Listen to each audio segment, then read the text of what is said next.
Having dinner together as a family is a priority. Eating at home and not eating out as much is a priority to our family. It helps us save hundreds of dollars every single month, and having a meal plan and having dinners prepared at home saves me a ton of stress and a ton of time.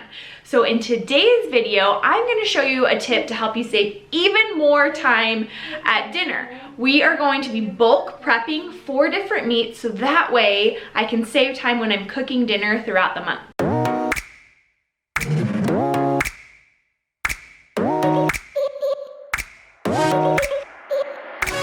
Welcome back, I'm Brittany, and this is one home where you can come to help find tips, inspiration, and ideas on how you can help unify your home, help prioritize time together as a family.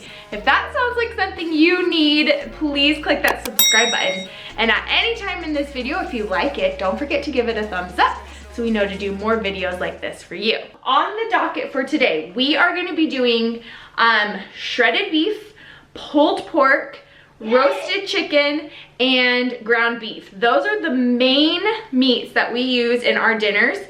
We actually have our own One Unified Home recipes that are gonna be inside of our app. And a lot of the time in my recipes, I like to use pre-cooked, pre-prepared meats. We're gonna prep them today, and then we're gonna freeze them in portioned out sizes, so that way it makes dinner time so easy. All right, so we are gonna start with the pulled pork and the shredded beef, because those 2 things can go in the slow cooker. Now, with all 4 of the meats that we're gonna be preparing today, we're keeping it simple as far as seasoning, because each of these meats are gonna be used in a variety of different meals: Chinese, Mexican, country style. So we don't wanna give it too much flavor, because that's gonna come in when the recipe comes.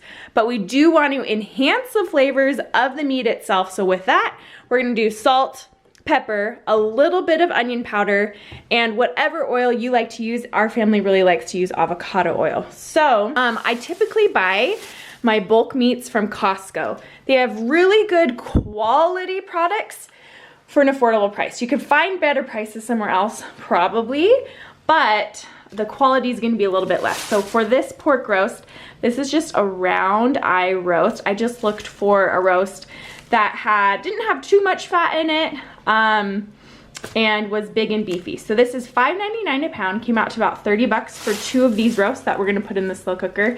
I'm not gonna cook up this whole thing, probably half of this today, and then freeze the other. This is pork loin, and it's the best price I've seen anywhere. Actually, is only $2.19 for boneless pork loin. So you'll see when I open it that there's actually several different loins inside here. So we're just gonna open these bad boys up, put just a little bit of olive oil in the bottom there, or that's avocado oil. Okay, some salt, some pepper. Okay, then we're gonna put these in this side down to the slow cooker.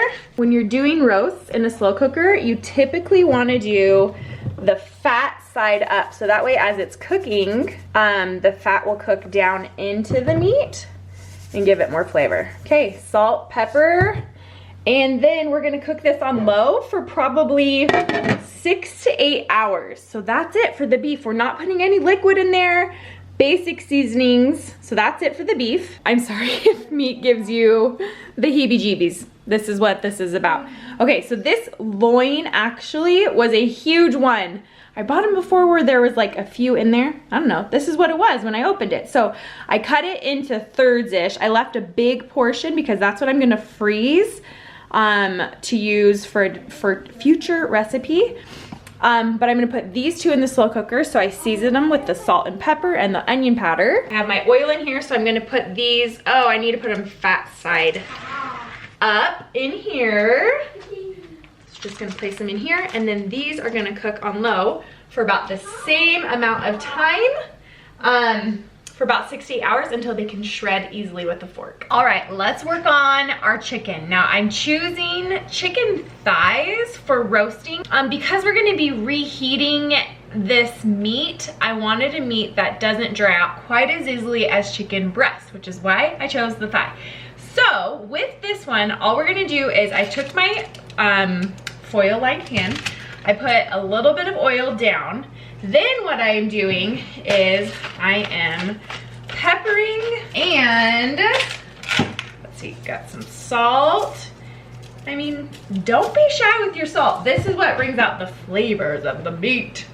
So then we're gonna do some onion powder. Okay, so we've got this whole side covered in salt, pepper, onion powder. Remember, we're keeping the flavors simple because these are gonna be used in other recipes. Now I'm gonna flip these over, and now both sides will have that oil on it. Then I'm going to season this side of the meat, and then we'll put it in the oven. So now these are gonna roast in the oven. I have it preheated to 400 degrees. You need to cook your chicken until it gets to 165 degrees to make sure that you cook it thoroughly, and then we'll let it cool, chop it, and freeze it. Let's work on our ground beef. There's nothing special about this. I have about 2 pounds of ground beef in here. I'm gonna do a 1/3 pound after this. You don't wanna cook too much meat in one pan or one cookie sheet with our chicken. If it overcrowds, it's not gonna cook the right way. So again, we're just gonna season with a little onion powder, salt, and pepper. You don't need a specific amount of salt and pepper. I would say per pound, let's do like 2 teaspoons of salt, teaspoon of pepper, and 2 teaspoons of onion powder per pound, okay? We'll go with that general rule.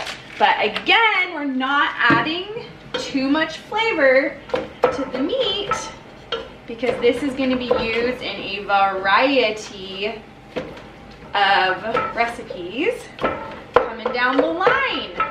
All right, now that the ground beef is cooked all the way through, I'm gonna pour it into another pot to cool down because I'm gonna still cook my next batch. You want to make sure that your meat is completely cooled down before you put it into your freezer bag. If you don't, then you're gonna get condensation inside your bag, and then it's gonna get that like ice crystals on the inside. Okay, it's been cooking for about 25 minutes at 400. Woohoo! Yes, that's looking good. Okay, we're gonna let these guys cool off. Now, once your meat has cooled down, you can start packaging it. So you're gonna need to chop up your chicken, and then what I have found is freezing it in portioned sizes is the best, because you don't want to freeze all of your ground beef in one big giant gallon Ziploc bag because you're not going to use all that meat at one time. So typically recipes are going to call for a pound of ground beef or maybe a pound of chopped chicken.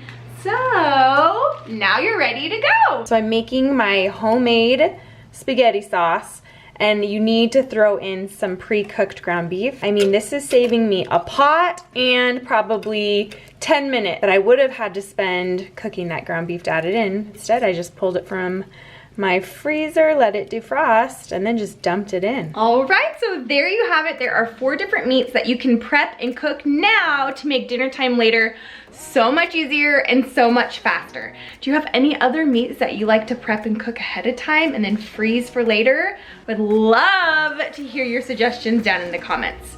If you liked today's video, please, please, please give it a thumbs up, share it on social media. That helps us out a ton. And if you want more videos like this one, please let us know. I'll talk to you very soon. Bye.